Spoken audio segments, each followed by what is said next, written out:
One thing that keeps me puzzled, despite having studied finance and economics at the world's best universities, the following question remains unanswered. Why is it that 5,000 units of our currency is worth 1 unit of your currency, where we are the ones with the actual gold reserves?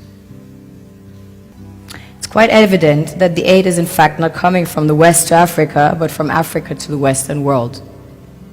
The Western world depends on Africa in every possible way, since alternative resources are scarce out here. So how does the West ensure that the free aid keeps coming?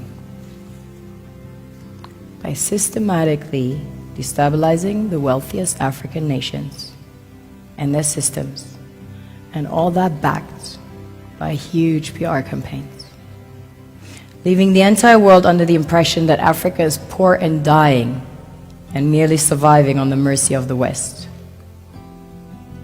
Well done, Oxfam, UNICEF, Red Cross, Life Aid, and all the other organizations that continuously run multi-million-dollar advertisement campaigns depicting charity porn to sustain that image of Africa globally. Ad campaigns paid for by innocent people under the impression to help with their donations. While one hand gives under the flashing lights of cameras, the other takes in the shadows. We all know the dollar is worthless, while the euro is merely charged with German intellect and technology, and maybe some Italian pasta. How can one expect donations from nations that have so little?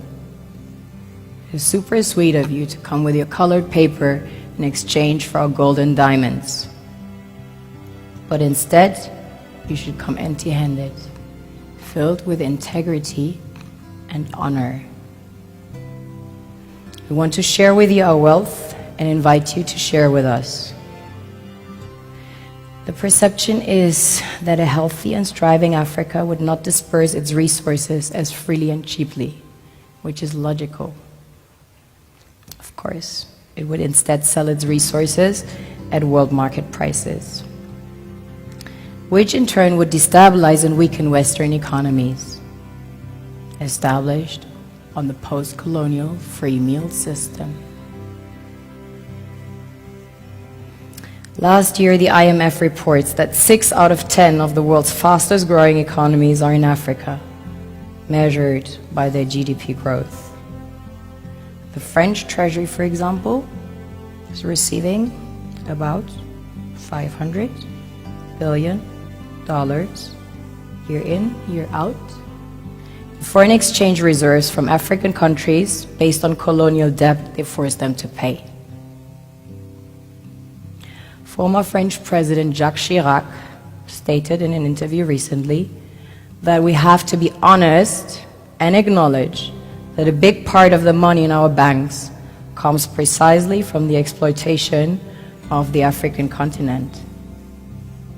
In 2008, he stated that without Africa, France will slide down in the rank of a third world power. This is what happens in the human world, the world we have created. Have you ever wondered how things work in nature? One would assume that in evolution the fittest survives. However, in nature, any species that is overhunting, overexploiting the resources they depend on as nourishment, natural selection would sooner or later take the predator out, because it offsets the balance.